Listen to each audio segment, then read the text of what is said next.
What's up, everybody? It's your boy TGK back with another reaction video. Yeah, it's not like we didn't do these a couple yesterday. Anyway, we got a new one today from Uncut Hoops, calling out the blasphemy from Kendrick Perkins, which I wanted to do, but who better than Uncut Hoops and for me to agree with every single thing he probably is about to say. Enough for the fluff. Let's get to the stuff. Again, if you have not subscribed to the channel, please do. Uncut Hoops, link to his video will be in the description below as well. And without further ado, ladies and gentlemen, let's go ahead and let's get this started. LeBron James at 40 continues to defy the odds. Can he get Luka Doncic across the finish line? Whoa, whoa, whoa. I have not even heard that before. I have not heard that before. LeBron get Luka across the finish line? Stop the cap. Stop that shit. Excuse my language. Like, stop. Stop. Can LeBron, bro, look. To the Laker fans out there, bro, LeBron is not getting Luka past the finish line. Luka is getting LeBron back over the finish line. Let's be for real. Stop it. Stop it. That is so disrespectful to Luka. Hell no. That announcer, you suck. Straight up. And he's got maybe the best sidekick he could imagine in Luka Doncic. Luka's a sidekick now? Hold on. And he's got maybe the best sidekick he could imagine in Luka Doncic. I have not heard none of this before. The media does not know who Luka Doncic is. Like, oh God, man. That's so annoying, bro. It's so, and today I've been super annoyed just in general. It's been an annoying ass day. But then I gotta run into this. More annoying. More annoyances. 37 for Doncic. Game one to the hole. And Luka Doncic, 5-time first team All-NBA. This is And he's got maybe the best sidekick he could imagine in Luka Doncic. Luka, a lot of people may whisper behind your back, but damn it, I'm going to say it to your face. It's time for you to stand on business. I understand you had 37 points. I don't even care about it. And this is the expert, ladies and gentlemen. Kendrick Perkins standing on that little platform. He's the expert. Talking about he don't even care that Luka had 37. Are you fucking dumb? Oh shit. Here we go again. Here we go again. When it comes to Luka Doncic being a Laker this postseason, he's definitely in a lose-lose scenario being a teammate of LeBron James. As when it comes to NBA media, here's how it's always gone. Luka plays fantastic, the team loses. It's somehow Luka's fault. He's to blame. He's the headline. Now if LA wins a big game, wins a series, it'll be Luka the sidekick and LeBron James won that series, won that game. For LeBron's entire career, that's how it's always gone with the NBA media. I guess the question is, Monica, what do you think is a bigger problem for the Lakers, especially going forward? Is it Luka's shooting? Is it Luka's defense? Luka's not playing that well. Let's just say it out loud. He's not in great shape, never been a good defender. But Luka Doncic is a ball hog. Your team, your best player now in Luka Doncic is out of shape. That right there is Luka Doncic being thrown under the bus before the bus even takes off. And looking at this postseason, in game one of the playoffs, they were still pulling this crap. Mark Jones on the broadcast called Luka a sidekick. What? For Luka's entire NBA career prior to LA, this guy not once was a sidekick, a number two, even a 1A, a 1B. Luka since day one has been a number one option and the guy of all his teams. I mean, this right here is a Jedi mind trick being pulled on the public. Luka Doncic just last year made the NBA Finals. And looking at game one, Minnesota versus LA, Luka versus LeBron James. Luka this game, 37 points, 8 boards, 1 assist on great efficiency. LeBron James, 19 points, 5 boards, 3 assists on 44% shooting. Looking at both those stat lines, watch the games, how they played, Luka out of the entire Lakers team was the only player who met expectations and even exceeded them. LeBron James was kind of subpar. But of course, looking at the media, who got all the blame. It's not about you dribbling the oxygen out of the damn basketball. It's not about you finishing the game with 37 points and 1 assist. The little things is what win you championships. Did Perkins say anything like this about Anthony Edwards? He had 0 assists the other day. I could wait all day to confirm that. I doubt, bro. Like, what I think Kendrick Perkins is trying to do is he's trying to create what Skip Bayless was to LeBron. Like, he's trying to create this whole thing to further his career, and it ain't gonna work, and it ain't gonna get it done. Like Granger, for the ones that get it done. Like, come on, Kendrick. Kendrick, stop. Stop, bro. You're not fooling anybody. Like if you sounded it smart about the things you said, I'd be like, yeah, maybe. But you're just a flat out idiot. You get going early to start the game, and we've seen you do it a bunch of times since you joined the Lakers. And I think tonight you have 14, they have 12. The Lakers are up by 8, but other guys aren't touching the ball. Is that ever cognizant in your mind in terms of like getting other guys touches as well as getting yourself going? So stopping that right there, let's make one thing very clear. When it comes to the best player on a team, a superstar player, they should get the majority of the blame if the team loses and they don't play fantastic. I'm fine with that. When it comes to Luca, they want it both ways. On one hand, he's a sidekick, part of a great duo. On the other hand, should get all the blame, all the ire, if the team loses. That's my problem with it. And looking at someone like a Kendrick Perkins, Dave McMenamin, these guys are just ESPN LeBron shills of the highest order. They'll take Luca scoring 37, which for any other player is a great game, and twist it, contort it into Luka Doncic not doing enough. That's how corrupt, tainted the media is in 2025. If you look at the best duos in the NBA right now, having a guaranteed 30-35 points, even for the best duos, the best players, it's not a lock. For Luka in the playoffs, it essentially is. In the past 2 years with Minnesota, his lowest scoring game is 28 points.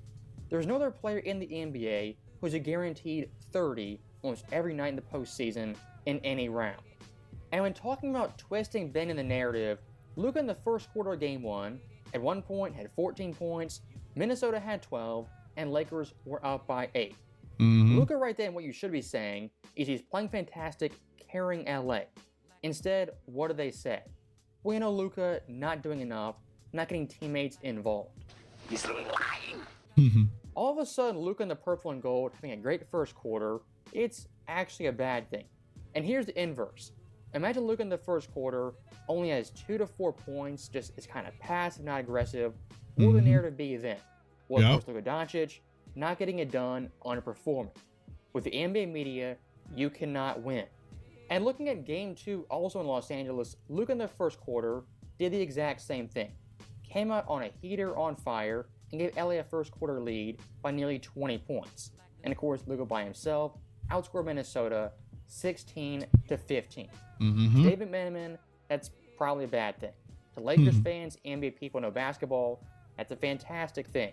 Facts. And this Game 2 versus Minnesota, it was kind of a rock fight, a battle of two teams playing really hard, but on offense, not doing much. Essentially, Luka in the first quarter kind of won the game right there. And looking at his past playoff history, he does this time and time again. It's funny. Look at that stat right there. 39-8, 33-6-5.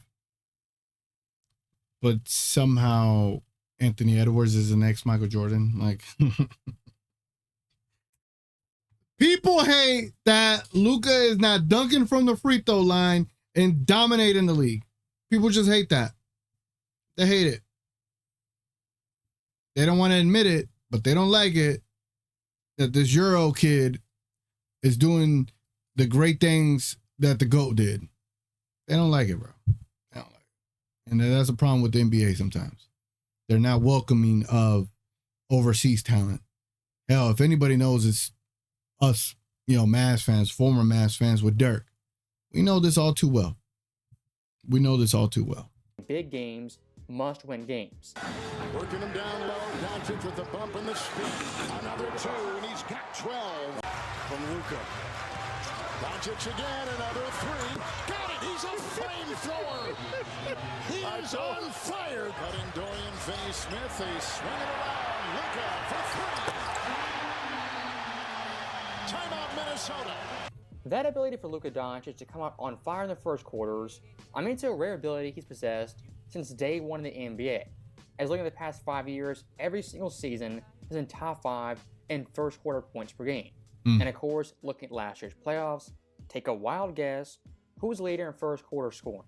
Luka Doncic, it is under 10 points per game, when everyone else in the NBA wasn't above 9 points per game. What did you do to help your team win with other things that didn't show up in the stat sheet? And, I think tonight you have 14, they have 12. The Lakers are up by 8, but other guys aren't touching the ball. That's such a stupid ass question. Like, oh, the guys aren't touching. Do they need to? We're winning. We're winning.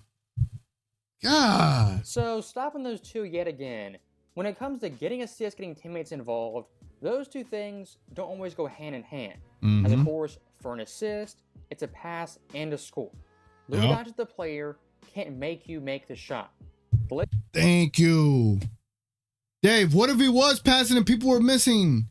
Like, bro, like it's so annoying, dogs. It's so annoying that people are in these positions that, I think it would be nice if we were in these positions, right? Making the money they make and giving you better questions, giving you better coverage, giving you better, reporting, journalism, better. Lakers in game 1, besides Luka Doncic, shot 34%.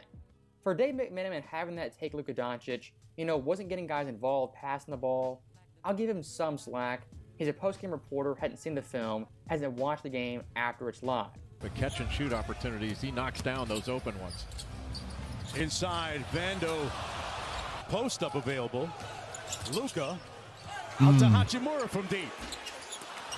Laser lineup. Reeves from deep against DiVincenzo. Into the corner, Gabe Vincent from deep. And Vanderbilt. Now, what do you want Luka to do? These are wide open shots. What do y'all want Luka to do? Put in a special steel plate in the bottom of his shoe to make sure that what do y'all want him to do? Doncic out top. LeBron off the screen. Wide open. What do y'all want him to do? 8 potential assists Luka Doncic did not get in game 1. Some of those looks were fantastic looks. Some were semi-contested. But Luka having 1 assist doesn't mean he wasn't passing the ball, getting guys involved.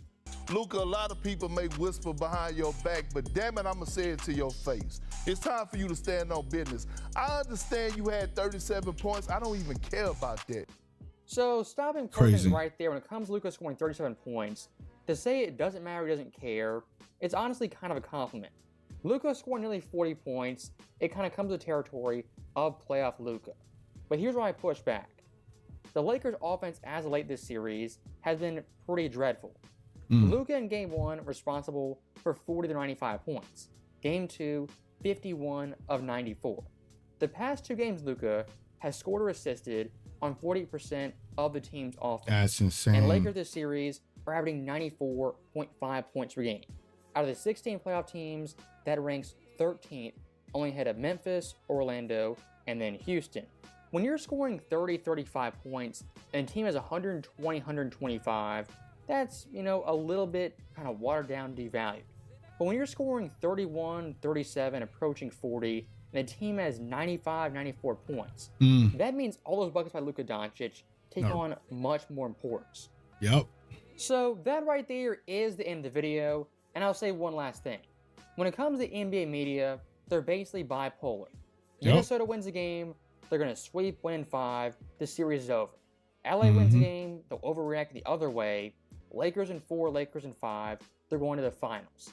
At this point, just sit back and watch the games. Whatever happens, happens. In my view, this series is a 7-game series. And why I'm leaning Lakers, why I picked the Lakers, is because in a Game 7, who would you rather have than Luka Doncic? Yep. His track record of production in Game 7's big-time games, it's always been there. In this series, I don't see that changing at all. As always, thank you guys for watching. Hope you enjoyed it. I'll see you next time. Great video by the homie Uncut Hoops, man. And there's nothing but facts. Nothing but facts. Like, it's annoying that we as fans of basketball and, you know, Luca, we have to endure stupid stuff. And then we have to be the guys to push back and tell you that this is stupid and that you shouldn't have to, you know, I don't even know the word, not ridicule, to regulate. Yeah, regulate yourself to their content. Like, it's tough. Like, you want to watch ESPN for some decent coverage, some good, you know, reporting, some good analytics, but Kendrick is just so annoying. Like, the fact that he even thinks, you know, people will say this behind your back. I'm gonna say this to your face, bro. You won't. You're not. Just because you say it on TV doesn't mean you're gonna say it in their face. You're not. And you're not as big and scary as you think you are, Perkins. I could drop your ass. You know what I'm saying? I could drop you, but I'm just playing. It's not a real threat. You're like 7 foot. I'm not nowhere near as tall. But yeah, man. Just these analysts just be saying some crazy stuff, man. And it's so annoying. But you know, when Luca and the Lakers advance and they win, and Luca's still dominating and being the number one option, is he still the sidekick? Is LeBron still getting him over the hump? I don't know. It's just so stupid to me. Anyway, man, it's been your boy TGK. Appreciate y'all watching. This is the end of the video. If y'all don't mind dropping a like, if y'all don't mind subscribing, if y'all don't mind becoming a member, I'd appreciate that very much. Tonight, we're going to do a pregame of the Lakers versus the Wolves, and then we're going to move on over to playback to watch the game all together.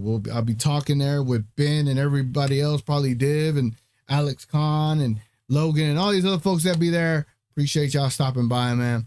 Definitely get to the playback, create your login, create your account. It's free. Again, the link will be in the description below. Appreciate y'all watching. It's been your boy TGK, and we out.